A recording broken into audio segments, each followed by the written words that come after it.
through my 20s, almost till I was 30. I wish I had known then what I have come to understand now. I just didn't realize, and I was full of sin, I didn't realize that my sins could be removed by Jesus of Galilee, completely removed and not held against me. On top of that, I could be raised from the dead. I didn't know that. I wish I had known that. It would have made all the difference in the world and what kind of person I was then. The good news is, when I came to understand that in my late 20s, Jesus, namely Jesus, who he is, God in flesh, what he did for me, what he's now doing, mediating, keeping me cleansed, and his return to give me eternal life, immortality. Now that I know it, all I can say is it's never too late to find out about it. It would have made all the difference in the world. Wish I had known it then, but I didn't. Now I do.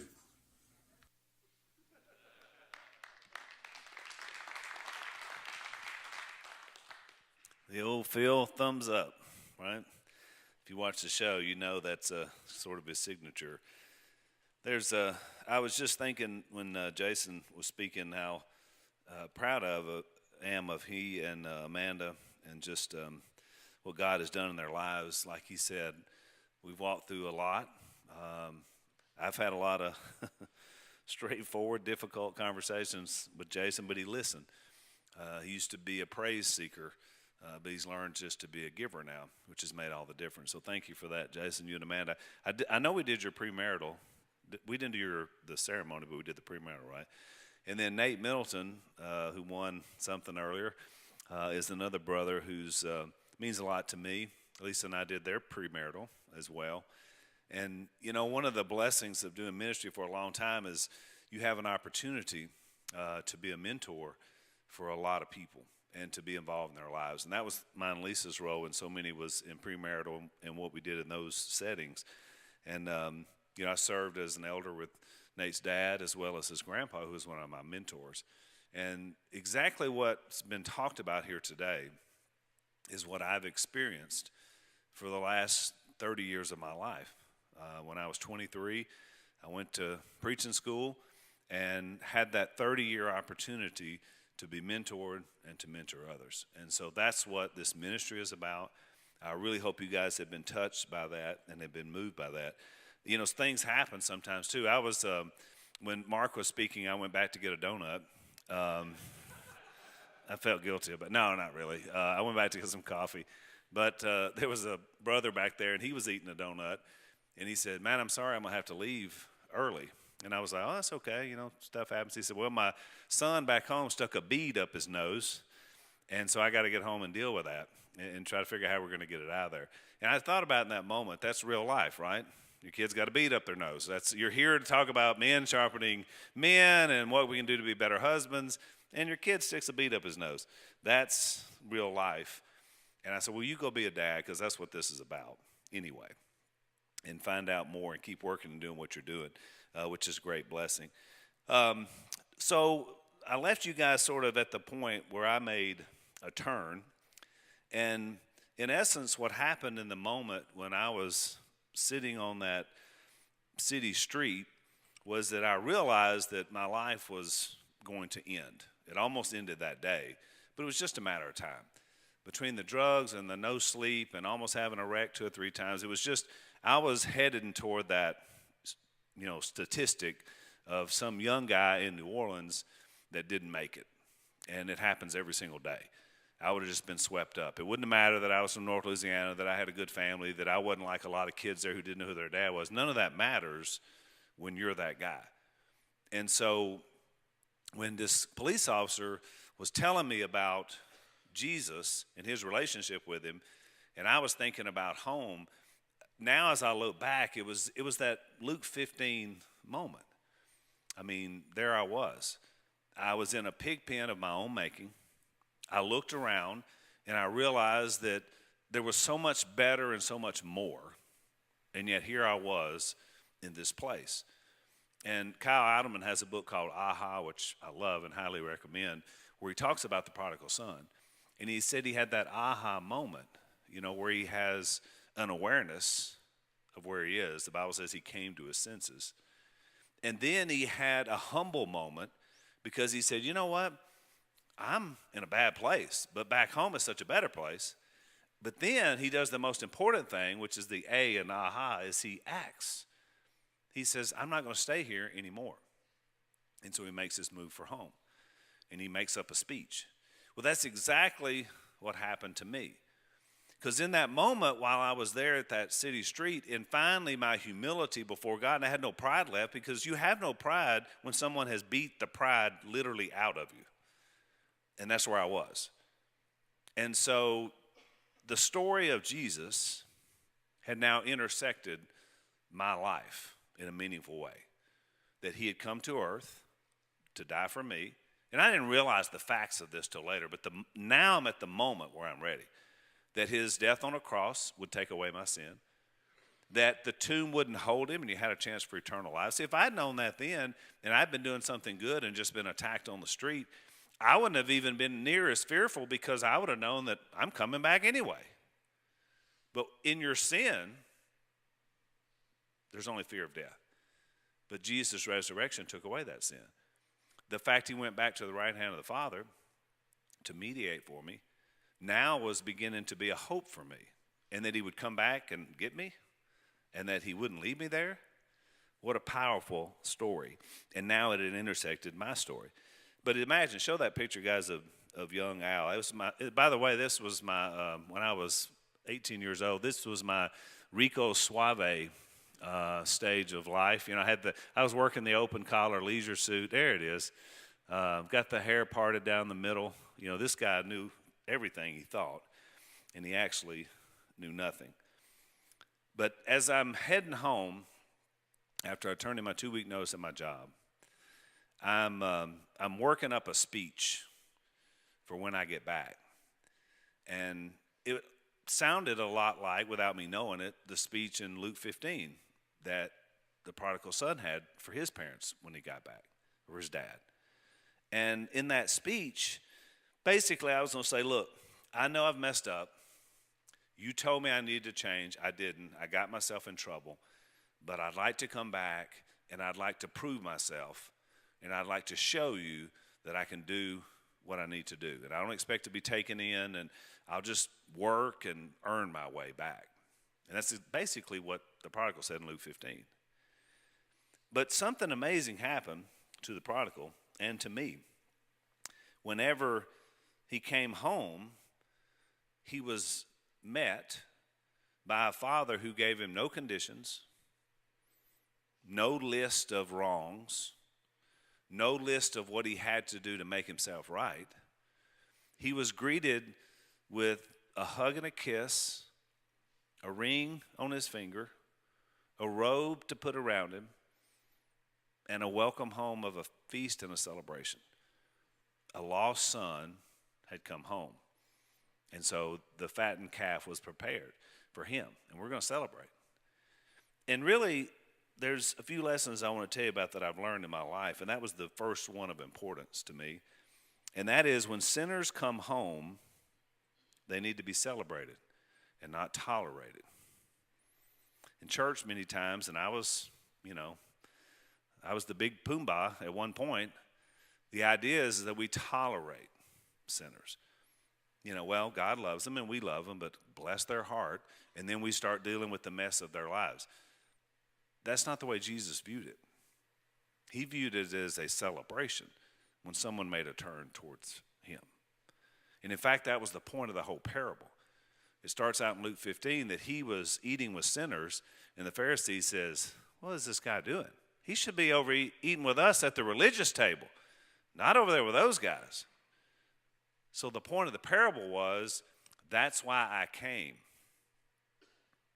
for those that sought me out and needed me. That was the whole point. And that's where I was. And that's what happened. Just like in Luke 15, that basically says the father ran to him and greeted him. That's exactly what happened to me. Mom and Dad came out. Mom hugged me. She was crying. Dad had a tear or two as well, and I hadn't seen many tears from my dad. And so he just looked at me and he said, "Welcome home, Al." And so I was waiting, and I couldn't say all the stuff I wanted to say. I was just kind of lost in the moment. And he says, "We got duck calls to bill. Let's get after it." That was it. I mean, it was such grace in the moment. And he didn't want to make it awkward. It was just like, let's get back to business. We're good. You're good. We're good. So that night we killed the fattened catfish and had a celebration because a lost son had come home. And we celebrated. And that's exactly what Luke 15 tells us we should do. And so when I look at my mom and dad now, and I show that picture of them, whenever you see a picture of them now, you see, and by the way, this is the only picture that I know that exists where Dad is smiling in the picture. Dad's got sort of a cigar store Indian, persona. But this one, he smiled, and the reason he did is because of Mom. And so what she has been able to do for him, and now him for her, has not only changed them, but has changed me. And I'm going to tell you something. To this very day, in fact, I would be willing to bet on this day, opening day of duck season, that at some point, Dad will be either speaking with someone or preparing to speak with someone tomorrow to lead them to Christ. It'll happen this weekend. It happens every weekend. It happens a lot of times not on the weekend. And you know why? Because he realized he was a sinner who came home, and now he works on everybody else's homecoming. And I feel the exact same way. It's why I do what I do. I'm paying forward what God did for me. And he brought me all those years ago back to him. Second lesson that I learned was that with the right Lord, relationships and opportunities tend to flourish. If you've got the right Lord, the relationships, including those with your spouse, your children, your parents, your siblings, other people that you work with, relationships and opportunities will flourish because of Christ. And that doesn't always mean you're going to be successful in worldly terms. I love what we talked about earlier about finances and other things. It's not going to always mean that, but they're still going to flourish. I mean, I've been over to Africa before, and I see people who are, we're passing them by, and the pastor's waving to all these people, and I said, man, everybody knows this guy. An hour later, we get to a place we're going to, 30 minutes in the car. 2 or 3 hours later, these same people come walking in. I realized they were walking for 3 hours to get to hear me speak. I mean, I thought that's the only way they got to get around. They sing to the top of their lungs, and that's why they want you to speak for 2 hours, because it's like, well, I got to walk back, so I don't want to just turn around and leave after 23 minutes, right? But I would realize in that moment that they don't have anything of physical value, but they're sons and daughters of the Almighty. Their view of heaven is a lot different than our view of heaven, even though we're all going to be there together. With the right Lord, relationships and opportunities flourish. So that next slide. I've had some wonderful opportunities. My first appearance on Duck Dynasty was an episode called "Till Duck Do Us Part." And it was the season 4 premiere, and it celebrated Mom and Dad being together for 50 years. And it was very special to us because, as I shared with you some earlier, it was a tough beginning. And it was a long 10 years at the beginning of their relationship. So God did amazing things in our lives. And so they were renewing their vows on the show, which was so out of Dad's comfort zone. I was shocked we were doing this episode. And yet he did it, and he put on the coat and everything. And so I was like, Dad's into this, And they even had their own little short vows for one another. Well, it was my debut because I hadn't been on the show officially yet, and they needed a pastor, and so it became my entrance into the show. What's interesting about this episode is that this was our highest rated show of the entire series. 11.8 million people. And it could have been more because that's households. So I guess 11.8 million households tuned in to watch this episode. It was at the zenith, the peak of our, popularity, I guess. it replaced the show that was the record before that was 9.8 million or 9.9 million, which was the show about the couple that had the 8 kids, and the episode where they divorced. Up until that point had been the highest rated reality cable TV show ever until this episode. And so I love it that more people want to see something that works than something that doesn't. Most people, let's face it, I mean, reality shows are because you're watching a train wreck, right? And that's what we were worried about. We were worried about becoming the redneck Kardashians, because everybody's always fearful of that, right? That's how you're going to turn out. We were filming the show. Hannah Montana was turning into Miley Cyrus, and who wants that for their kid, right?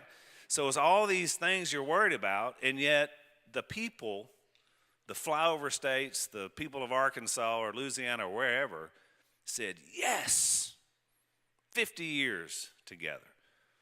So what a celebration that we were to have as a result of that. Since the show, Mom and I have opened up a sweet shop called Miss K's Sweets and Eats, and it's doing really well. And my youngest daughter, helps run it with my cousin. And so you're just seeing this next legacy of building a business, of understanding what it takes, of hiring employees, of being there in people's lives. And I'm thinking, man, what an opportunity that we've gotten because of what our faith and what we believe in God. And then Dad and I have 2 projects we're working on, which are such a blessing to me. I'm so glad we got the video up because this is what we do all the time. We started a production company, my cousin and I did, and so he has a show called In the Woods with Phil. And it's on CRTV.com, and so it's a subscription-based show because we were trying to find a vehicle for Dad. It was like, well, he doesn't play well with advertisers and sponsors. We know that. That doesn't usually work well because that's how they put pressure on you to get you to say what they want you to say. So we said, man, subscription. If you want to get into CRTV and hear what Phil and a lot of other people on the network say, that's what you'll do. And so that's exactly what happened. So we've had the most fun filming it. And they're little 10-minute videos of just Dad being Dad, unplugged, unfiltered. And some of it's preaching, some of it's hunting, some of it's fishing, some of it's making jelly. It's just whatever's going on in the life of Phil.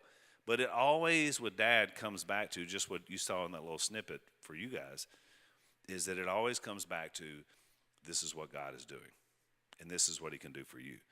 And that's everything. We just started recording a podcast called Net Faith, and it's spiritual. Now think about this. CRTV, Conservative Review is what that stands for. So they're a political platform. Mark Levin, Michelle Malkin, a lot of, well-known conservatives. And then we come along, and it's spiritual, and they love it. And then they say, you know what? People are loving this show. We want just all Bible. So we want you to do a podcast where you're just talking about nothing but the Bible. Do you think you can do that? Do you think we can do that? Are you kidding me? Are we breathing? And so that's what we're doing. But we're gonna send this out on a secular platform. So it won't be just with all the faith guys. We're going to be over here where these guys don't know anything. I had a young couple, Marine couple, from Paris Island that watched the show. And when I spoke out there, they told me, they said, we go to church, but we just don't get that much out of it. But we feel like when we watch your dad's show, that becomes some of the most important worship we have of the week and what we're getting from him. And this is 3 10-minute videos. And that's when it hit me that, look, we've got to be able to expand the idea of worship and the idea of connecting with Christ and what that looks like. And that's going to happen through people doing that. So that's really motivated us. But I tell you all this to tell you that none of this was even imagined by me driving home hoping I could be accepted. That 35 years later, I would be opening a business with my mom, that I would be recording podcasts with my dad about the Bible, or producing TV shows, along with 4 new ones, by the way, that God keeps opening doors to make content for America. Who could have thought that as an 18-year-old who had lost his way? But as a 53-year-old who realizes what God can do when you let him build a platform, all things are possible. And that becomes part of the lessons that I learn. In fact, my third lesson learned is that immeasurably more than we can ask or imagine is real. That's real. That's not just a cool turn of a phrase in the Bible. That's what I'm living every day. Immeasurably more than I could ask or I could imagine. I told you about Mom and Dad when they were young. Mom was 14 whenever her dad died suddenly of a heart attack. And her mom just went kind of crazy when that happened because he was her whole world. And so she was gone. She started drinking heavily. She started chasing after men who were alcoholics. She finally married an alcoholic not too long after her husband had died. And so Mom really became an orphan at 14 because her mom was gone, her dad was dead. She had her grandmother. That was the only person in her life. So God brings Dad into her life. He was only 16, but he was her protector. And all these years later, he still is. But a lot of stuff happened in between. When Mom was 16 and Dad was 18, he had just signed a letter of intent to play college football at Louisiana Tech University, which he would for 3 years. Bradshaw was his backup, as some of you probably already know that, which meant he was a pretty fair quarterback in his day. Bradshaw says when he does interviews now that, man, I'm so glad Phil decided to chase ducks so I could go chase Super Bowl rings. And he means that because when you're the backup. But Mom found out she was pregnant with me, and like any 16-year-old who faces that and basically does it alone without a lot of family structure, it was a difficult time. Of course, they stayed together, and they had me, but those early years were tough, as I mentioned earlier this morning. Show that next picture. The picture I showed you of the 72 family, show that next one. The one I showed you earlier, that one. And I told you about the struggles. There's no way this family could have imagined, show the next picture, the next family, that one. That was the last night we filmed for the show, on the clip show. And there we all are, 3 generations. The third generation doing even better than the first in terms of opportunities of faith. Sadie's a rock star in everything that she does.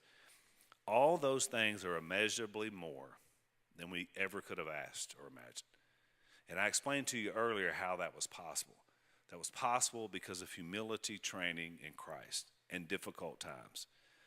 That's how we typically learn. Another lesson I learned was that just because you settle down doesn't mean the evil one does as well. We used to have a preacher that used to say, just because you're done with sin doesn't mean that it's done with you. And there's a lot of truth in that, and a lot of you know what I'm talking about. In Isaiah 5:18, Isaiah said, woe to those who draw sin along with cords of deceit and wickedness as with cart ropes. And man, the visual of that, I just think about that as you're dragging that cart along behind you with a rope, is what happens so many times with the sin of our past and how we just keep bringing it forward into our present and into our future.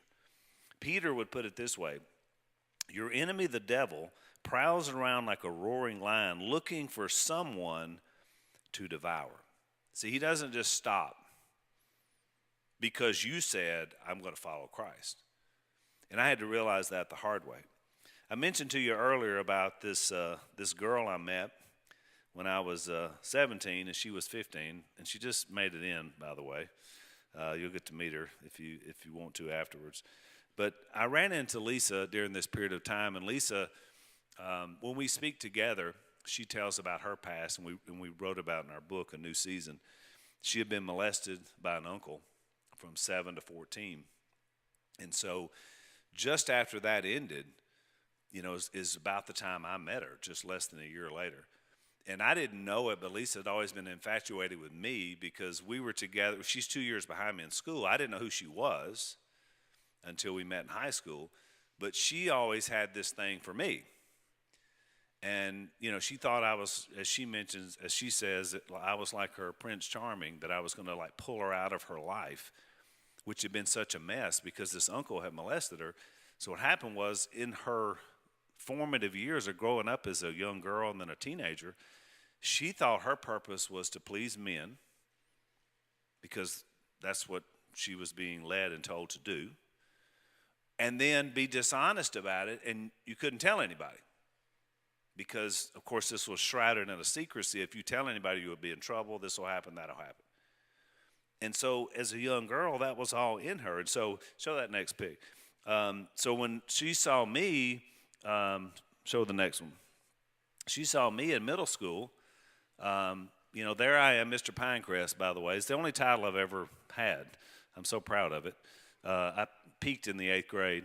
And then Lisa is a gawky 6th grader, and that's when she kind of became infatuated. I did think it was funny that in the late 70s, everybody had the same hairdo, which I thought was pretty cool from that era. For those of you that are old enough to remember, you probably don't have hair now, but that's exactly what happened with us. And so she had this, infatuation with me. And so when I finally intersect her life, now I'm 17 years old, I'm about to graduate, or maybe I just graduated high school, about to graduate, and she's a 15-year-old sophomore. I notice her, and it's like, whoa, this girl has blossomed. And so then I'm like, tell me about her. Well, as it turns out, she intersected into my life when she needed someone to show her a way out of the darkness that had held her, that she didn't even know was there. And it wasn't even her fault. Someone else had perpetrated that on her. But now it's leading to all these bad things for her. Instead, she gets a guy who's firmly entrenched in his own selfish lifestyle, and all I did was corrupt her more by taking the gift of her virginity and really having no plan on staying with her. I mean, I had big things to do. I'm heading to New Orleans. And that's when I crushed her and broke her heart.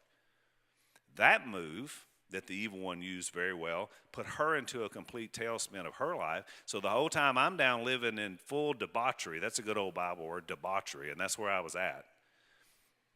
Lisa was doing the same thing back home in West Monroe because I had taken the lid off the box. So in that process, she gets pregnant at 16 and has an abortion because she and her parents thought that was the only way to deal with the problem, the situation. And so as I stand before you today and look back over my life, you talk about what I wish I had known. To think that the woman that you love more than yourself, to think that you helped lead her into things now that she thinks and talks about for 35 years, and the pain and the anguish. I helped do that. It's a lot to bear for any person. Now, we're saved by the grace of God. He's taken away our shame. Praise goes to him. But the regret of that I still have as I stand before you today. When Lisa speaks to audiences, usually us together, she's telling people, mostly women, that I regret this, and I see those tears flowing, and so do they. See, the evil one still works.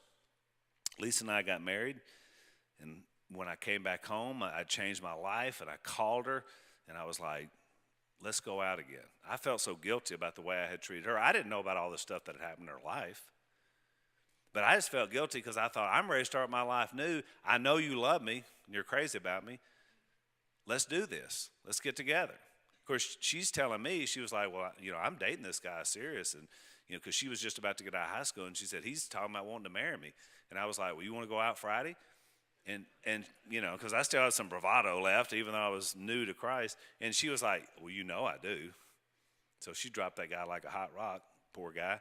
He never had a chance, right? And our first date, we called it our second first date, was me telling her about how Christ had changed my life. And boy, that sounded good to her, but it didn't sound as good to her as me wanting to be with her. So what we realized was that Lisa, who still had all that baggage in her life, and I was still working through my baggage. That's the thing about it is when you come in with a sinful past, you bring in a lot of baggage. We all have baggage. But when you go in it like I did and like Lisa did, you got a lot of baggage. They're stacked up to the ceiling.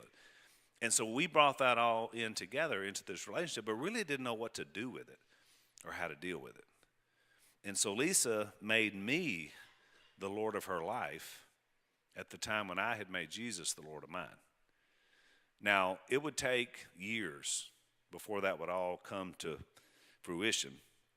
But when it did, I was 15 years into ministry at our church, and Lisa had an affair with one of our old high school pals. And our lives were just crushed because now all of a sudden all those unpacked bags were opened up at one time by the evil one. And by the way, that's what he does.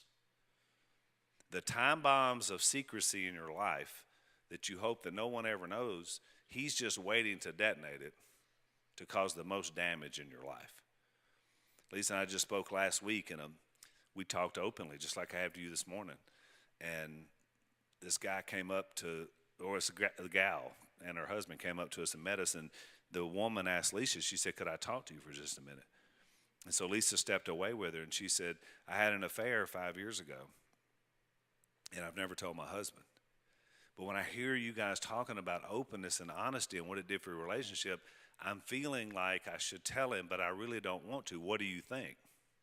Hoping that Lisa would say, "No, let the past be the past." And Lisa said, "Well, I think as long as you have that in your heart and life and he doesn't know, there'll be doubt in your relationship, and he won't know why. And then I'll tell you what's even worse is that someone else is going to tell him at some point. And it's going to be the worst possible thing ever because he's going to think you lied to him for all this time and would never tell him the truth." That's not what she wanted to hear, but it was the right thing to tell her.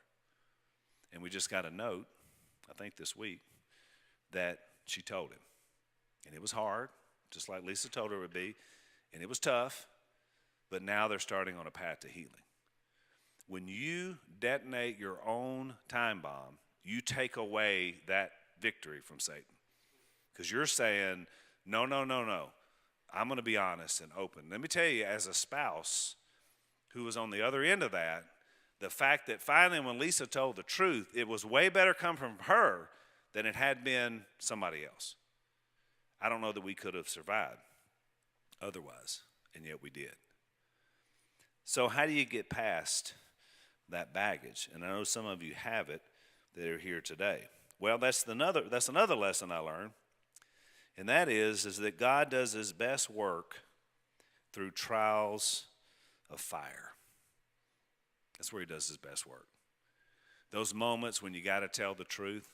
Jason was going through a particular point in his life early in their marriage, and he was being dishonest, had a sin problem, and he didn't want to reveal it, so it got revealed for him. And then I remember the first time because when you do premarital counseling with a couple, in those moments, that's when, later on you come back when the real problems come in. Because when we're all sitting in a room and talking about being married, everything is wonderful. We can't imagine it not being perfectly awesome the rest of our lives. And then when a sin problem enters in, whoa, where'd this come from? So I remember walking through that moment with those guys, and there were others for both of them. But that's where God does his best work. The way he could passionately share with you what God had done in his life today is because they let God work them through the trials. And sometimes it's sin, sometimes it's some medical situation, it's a sick child, it's some other situation. But whatever the fiery trial is, that's where God does his best work. Now, when you're going through that, it stinks. It does. It's awful. You don't want to wish it on anybody. Lisa and I can say today, and she would tell you the same thing if she were up here, that we wouldn't change anything now because of what God's done in our life. And we went through a lot of crap. I wouldn't change it, and neither would she. James said in James 1, "Consider it pure joy, brothers and sisters, whenever you face trials of many kinds, because you know that the testing of your faith produces perseverance. Let perseverance finish its work so that you may be mature and complete, not lacking anything." So if you backtrack that verse, to gain maturity, you have to have some perseverance. To have some perseverance, you have to have some trials. We cannot go through life without difficulty. It doesn't do us any good. Lisa and I have been to Alaska a couple of times, and the first time we went, we saw some paintings that were there in this art gallery that we were visiting for this guy. And it was just great because it was in the middle of nowhere, but it was just, you walk in, it was just beautiful. First thing we saw was the Northern Lights, and this guy had painted them. And I mean, it would just show that picture. It just looked, I mean, that's this painting. It was amazing. It was like you were there, you know. And then the next one we saw was Mount McKinley. And so we're looking at all this beautiful artwork. And so I looked at Lisa, and I was like, we've got to buy one of these paintings. So she takes off, and she's looking, and I'm looking. And then I come up on this painting. You can go ahead and show it. And it looks like Alaska in hell. You know, you can see it there on the left. It just looks like you can tell that's Alaska, but it's like it's what happened here. It's just like the apocalypse. And he named all of his paintings. And there was a little plaque, and it said "Through the Fires of Pain." And I was just looking at it, and I was trying to figure it out. And it's hard to see, and you can make it out. But if underneath this tree or whatever that is, there's a person there, and they're down on their knees, just kind of in a position of submission, like I'm at the end of my rope. And then if you follow the path about halfway up, you see that another figure, which I'm assuming is this person, as they're moving away from this moment in time. And then you can't see it on here for sure, but on the big one there you can. At the top of the mountain, the same person is standing there, arms extended in victory, because they had overcome. And so when I'm sitting there looking at this, you know, I'm not an artsy guy. I'm from North Louisiana, bearded rednecks. I've already explained that to you, right? But I'm looking at the painting, and I'm having a moment here, because I'm realizing that painting is me.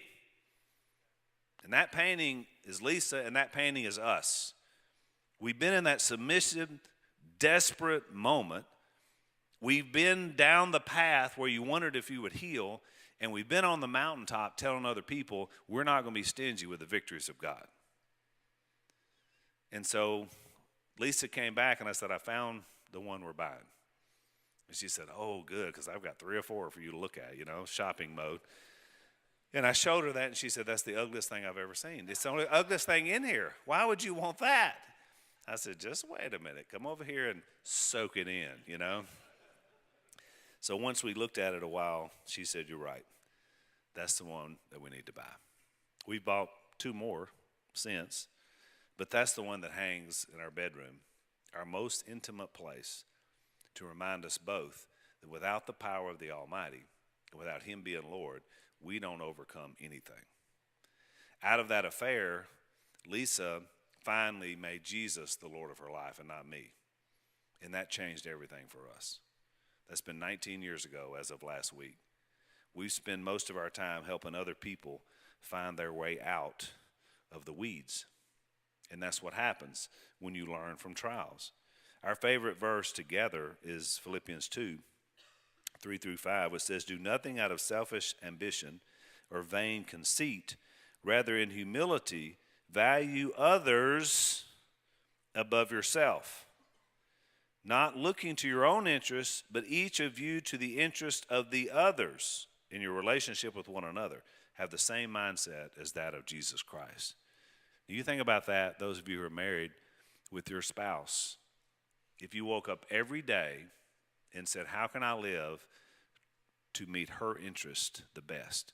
And what if she woke up at the same time and looked over at you and said, how can I live to put his interest above my own? You think you'd have a better marriage? I mean, it's a no-brainer, right? The last lesson I learned was that the best way to preach an effective sermon is to live it yourself and then humbly proclaim it to others. That's what God does. Would you guys go all the way down to the next to the last slide? Whenever I was preaching at WFR, we commissioned a pulpit. I think it's coming up. There it is. So you see it over here. This is me standing behind it. The gospel I mentioned to you earlier, those are the little symbols we use. One of our mentors came up with those to explain how God came down, died for us, was raised from the dead. So my friend, Mac Owen, he built that because he's a wonderful carpenter. And he said, I got something really cool for you that I'm going to build, this cross pulpit. And I was like, oh, that's great. So when I saw it, I was like, Mac, that's so beautiful. So I walk around behind it, and behind it on the inside of that cross, the top of the cross that you see, it says, it's not about me. And that was a little private message from Mac to me as I was preaching there at Weiss Radio, preaching to Middletons, preaching to Jenkins. As I was preaching up there to the people in our church, it was a constant reminder that it's not about you. It's about what God does for them. And it was a great message of humility. And it taught me that when I preach or teach or just have a conversation with somebody, that first I have to live it and that I always have to be humble about it. I haven't arrived at anything. I won't arrive until I get to heaven. So therefore, every day is a walk of being mentored and mentoring others. And so here's what I want to leave you with today. It's one of my favorite passages in the Bible, because as I look out here at you guys, I see a lot of stories and testimonies for the Almighty. Now, I don't know them yet, and I probably won't even get to know them in this life because I'm not from here. But boy, one day in heaven, because we're going to run into each other, and we've got like eternity, so we got plenty of time. You don't have to worry about that. And you're going to say, you spoke at a thing I went to. I just want to tell you where I was at that moment, and here's what happened, and here's where I wound up. And can you imagine doing that for eternity with all these people that you've cross-sectioned with? Or even better, somebody comes up and says, you know what, I just want to thank you. Oh, okay. Do I know you? No. I lived 427 years after you left the earth. But because you shared a victory with my great, all the way back, it changed their life and altered their destiny, and they left a legacy, and now here I am. Because you did that. Won't that be awesome conversations to have in eternity? I mean, that gives me chills just thinking about it. Revelation 12:10. The accuser of our brothers and sisters who accuses them before our God day and night has been hurled down. He's here. He's real. He's been talked about quite a bit this morning. But they, the people of God, me and you, triumphed over him by the blood of the Lamb, Jesus first, and by the word of their testimony. They were willing to talk about how he impacted their life. Don't be stingy with the victories of God. Yeah, but Al, I'm ashamed. I got a lot of stuff. I got a lot of bags in my closet. Yeah, me too. I just talk about how we opened ours and what God did. That's how you overcome the evil one. By the word of your testimony. Yeah, but I've never told my wife everything. You overcome the evil one by the word of your testimony. They did not love their lives so much as to shrink from death. Even if death comes, bring it. We got the resurrection. There's hope for us. We do not grieve like the rest of men who have no hope. So today, my final thought to you as you leave here, and again, I don't want to just underscore so much about how much I appreciate you spending the morning doing this. Most of the community around you is not doing that. And it's no knock on them. They probably got things they got to do. But you made an effort to be here. And I want to thank you for that. That will not go unblessed by God. When we give of ourselves for him to sharpen and train us, it will bear fruit, and I know it will. And so I want to challenge and encourage you to do just that. Sharpen other men. That's in the context we're talking about today. But also be open with the victories of God. And if you haven't ever had that victory for the first time, you need to hook up with some of these guys in this ministry and say, I need you to tell me what I need to do. And let them tell you. Father, I'm grateful to have the opportunity to be here today. It's a beautiful area that I always enjoyed visiting, but the people are what make it much more beautiful. And the people of yours are the ones that impact us and change us. So I'm grateful, Father, that you blessed me with forgiveness, that you guided me back to you. I'm grateful for my better half, my soulmate, my best friend, who shares this ministry with me to help other people. I pray you continue to bless us to be more like you every day. And I pray for all the men here today. I pray that you will bless their lives. And I pray that you will bear fruit through their taking these few hours today to be encouraged, to be challenged both physically and spiritually, to be more like you every single day. We love you, Father, and we thank you in the name of Jesus. Amen.